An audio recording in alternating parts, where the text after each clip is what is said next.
Hello guys, कैसे आप सब लोग। आज है 7 जून, टाइम हो रहा है 4:44। आपके सामने बीटीसी का चार्ट ओपन है।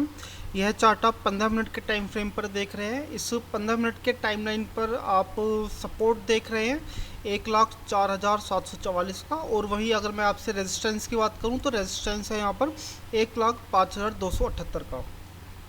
यहाँ पर देखिए, यहाँ पर ये जो कैंडल बनी है ये एक रिजेक्शन कैंडल बनी हुई है, लेकिन इस रिजेक्शन कैंडल के बाद आप ट्रेड एग्जीक्यूट नहीं कर सकते।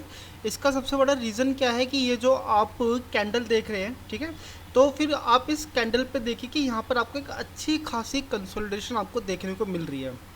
ये जो आप छोटी छोटी कैंडल्स का जो आप एक ग्रुप देख रहे हैं, ये एक तरह से यहाँ पर क्या है, एक छोटा सा एक माइनर सा सपोर्ट है यहाँ पर, ठीक है। एंड देन अगर मार्केट यहाँ पर फॉल करता है तो यहाँ पर बहुत ज़्यादा प्रोबेबिलिटी रहेगी कि यहाँ पे फिर से एक और स्ट्रॉन्ग बाइंग देखने को मिले। तो सिंपल सी इक्वेशन ये है कि आप यहाँ पर तो आप सेल नहीं कर सकते हो, ठीक है, क्योंकि आपके पास इतना स्पेस नहीं होगा। तो एंड देन ऐसे में हमें यहाँ पर क्या करना चाहिए, तो भाई देखो, ऐसे में मुझे लगता है कि यहाँ पर थोड़ी सी आपको वेट करना चाहिए। आपको कैंडल के फॉर्म होने का इंतज़ार कीजिए, कम से कम तो 3-4 कैंडल आप यहाँ पे बन जाने दीजिए। फिर उसके बाद आप बाइंग की या फिर सेलिंग के बारे में आप सोचना। लेकिन देखिए, ये जो आप कंसोलिडेशन आप देख रहे हैं, एक रेंज देख रहे हैं, एक कैंडल कम से कम तो 15 मिनट की कैंडल है। तो यहाँ पर भाई देखो 2 घंटे के आसपास का कंसोलिडेशन है, ठीक है। तो यहाँ पर आपको बाइंग के लिए भी आपको यहाँ पर तैयार रहना पड़ेगा, क्योंकि यहाँ पर हो सकता है बाइंग आए, ठीक है। तो यहाँ पर तो अभी फ़िलहाल मैं ना तो सेल करने के मूड में हूँ, ना ही मैं यहाँ पर बाइंग करने के मूड में हूँ, ठीक है। मैं यहाँ पर चाह रहा हूँ कि यहाँ पर मार्केट में कंसोलिडेशन हो, ठीक है, एंड देन उस कंसोलिडेशन के बाद जो ब्रेकआउट देखने को मिले तो वो चीज़ें हों।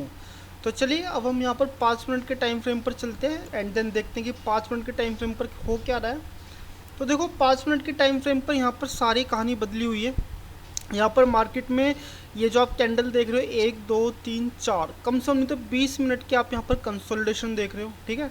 एंड देन इस कंसोलिडेशन के बाद जो ब्रेकआउट देखने को मिलता है, देखते हैं कि यहाँ पर ब्रेकआउट ऊपर की तरफ होता है या फिर नीचे की तरफ होता है। मैं तो यार देखो यहाँ पर ना वेट करना चाहूँगा एंड देन मैं देखना चाहूँगा कि ये कंसोलिडेशन ब्रेकआउट किस तरफ होती है। अगर मान के चलिए कंसोलिडेशन का ब्रेकआउट ऊपर की तरफ होता है तो आपको ऐसा ना जस्ट यहाँ पर लगाना पड़ेगा। लेकिन आपको एक चीज़ और भी देखनी है कि भाई आप यहाँ पर ये जो आप 1,05,278 का ये जो आप रेंज देख रहे हैं, ठीक है, यहाँ पर सेलर्स भी प्रोएक्टिव हैं, ठीक है। तो यहाँ पर पूरी तरीके से संभावनाएं हैं कि मार्केट जब यहाँ से ऊपर की तरफ जाए तो यहाँ पर एक स्पाइक भी देखने को मिले। क्यों? क्योंकि यहाँ पर सेलर्स भी प्रोएक्टिव हैं, ठीक है। तो फिर यहाँ पर देखो भाइयों, मुझे मालूम है कि यहाँ पर एक प्रो सेलिंग भी आएगी, आने की संभावना है करीबन नहीं तो 70% के आसपास है। हो सकता है यहाँ पर स्पाइक बने। तो ठीक है, पहले एक काम करते हैं, इसकी कंसोलिडेशन को पूरी हो जाने दीजिए, फिर देखते हैं कि ट्रेड लेना है कि नहीं लेना है। तो चलिए फिर अब हम मिलते हैं किसी एक अच्छे ट्रेडिंग सेटअप पर मिलते हैं। हे दोस्तों, यहाँ पर कैंडल की जस्ट क्लोजिंग 20 सेकंड बाद है, कैंडल यहाँ पे क्लोज होने वाली है। एंड देन यहाँ पर देखिए किसी तरह की कोई स्पाइक यहाँ पर नहीं देखने को मिल रही है, तो यहाँ पर मैं एक ट्रेड एग्जीक्यूट करने के बारे में सोच रहा हूँ, ठीक है। एंड देन एसएल आपको पता ही है, मैं आपको बता चुका हूँ, एसएल जस्ट होगा यहाँ पर।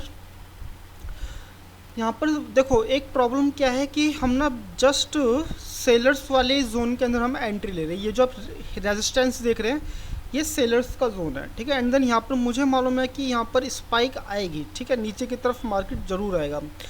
लेकिन यहाँ पर हम थोड़ा सा रिस्क देखो ले सकते हैं, क्योंकि यहाँ पर प्रॉफिट भी हमें अच्छा खासा ही देखने को मिलेगा।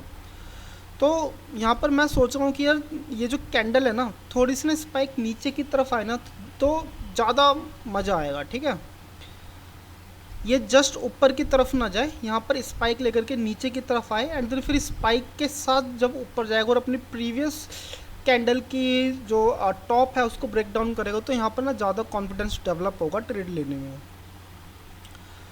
तो फिर चलिए देखते हैं यहाँ पर स्पाइक आती है या नहीं आती है, या फिर चलो फिर मैं आपको अपडेट करता हूँ बाद में फिर। तो फिर चलिए दोस्तों, यहाँ पर ख़रीदने का टाइम आ चुका है। यहाँ पर हम एक ट्रेड पंच कर लेते हैं, ठीक है। एसएल पहले से ही आपको मालूम है यहाँ पर रहेगा 105 200 पर 200 एसएल देखो बहुत बड़ा नहीं है, जस्ट 0.7% का ही यहाँ पर एसएल है।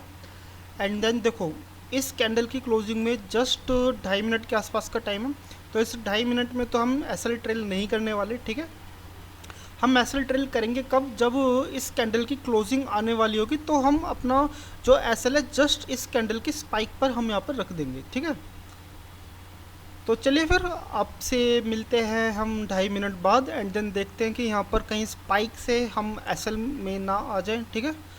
तो फिर चलिए भाई, आप इस ट्रेड को देखिए, एंजॉय कीजिए, एंड देन मैं आपको 2 मिनट बाद अपडेट करता हूँ।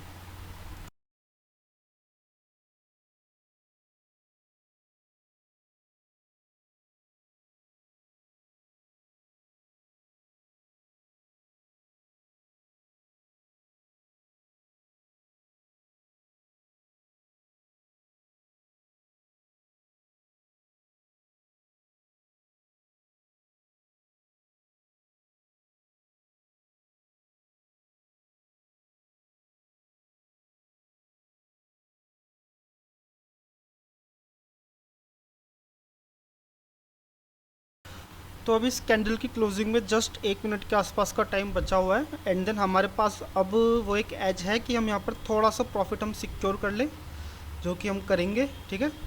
ठीक है, तो भाई अब हमारे पास $40 का एक एज है, ठीक है। अब क्या हो कि अब देखो अभी जो प्रॉफिट चल रहा था आपके सामने $300 के लमसम में चल रहा था। अब क्या हुआ कि देखो यार, आप ना सेलिंग जोन में बैठे हुए हो, ठीक है। अगर आपके पास एक एज है प्रॉफिट सिक्योर करने का, तो आपको ज़रूर करना चाहिए, ठीक है। चाहे बेशक अब यहाँ से मेरा एसएल हिट हो जाए, लेकिन मुझे इससे कुछ ज़्यादा फ़र्क नहीं पड़ता। रीज़न, क्योंकि मेरे पास एक $40 का एक एज है। मैं यहाँ से जो ट्रेड है वो मैं कट ऑफ तो नहीं करना चाहूँगा, ठीक है, लेकिन जिस तरह से इस कैंडल में स्पाइक बनी है, उस हिसाब से लग रहा है कि शायद मे भी एसएल हिट हो जाए, ठीक है। एंड देन जो अभी आप ये जो कैंडल की जो देख रहे हो कि बॉडी अभी अभी जो बड़ी है भाई, उससे इतना ज़्यादा फ़र्क नहीं पड़ता, क्योंकि जो मैंने ट्रेड जो मैंने ले रखा है वो एक किस जोन में है, सेलर्स के जोन में। यहाँ पर सेलर्स बहुत ज़्यादा कोशिश करेंगे, प्रो एक्टिव रहेंगे कि यहाँ पर मार्केट को थोड़ा सा नीचे लेकर के जाया जाए। देखो होगा क्या यहाँ पर, जहाँ तक मुझे लगता है अगर मेरे विरुद्ध में चीज़ें जाती हैं, ट्रेड मेरे पक्ष में नहीं रहता, तो मेरा एसएल हिट हो जाएगा। लेकिन प्रोबेबिलिटी यहाँ पर ज़्यादा रहेगी कि मार्केट यहाँ से रीटेस्ट करेगा नीचे की तरफ, फिर से ऊपर की तरफ जाए, ठीक है। लेकिन देखो ये सारी थियोरीज़ हैं, ठीक है, ऐसा हो भी सकता है और नहीं भी हो सकता है, लेकिन इन थियोरीज से सबसे ज़्यादा इम्पोर्टेंट चीज़ क्या है भाई, हमारा प्रॉफिट का सिक्योर होना, जो कि हमारा अब हो चुका है। मेरे पास $40 का एज है, ठीक है। अब यहाँ से चाहे बेशक एसएल हिट हो जाए, कोई दिक्कत वाली बात नहीं है भाई, क्योंकि जो मेरा जो लॉस होगा वो $232 के प्रॉफिट पर लॉस होगा, ना कि मेरे कैपिटल पर।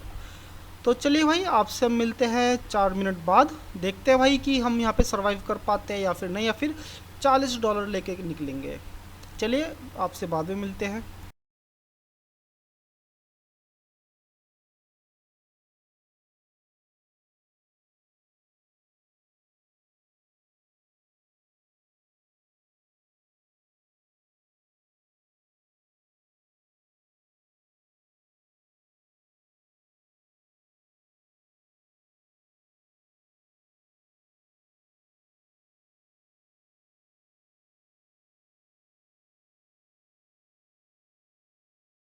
अभी इस कैंडल की क्लोजिंग में जस्ट 20 सेकंड के आसपास ही बचे हुए हैं, एंड देन अगर आप इस कैंडल के बिहेवियर्स को देखेंगे तो ये हमारे लिए अच्छा नहीं है, ठीक है।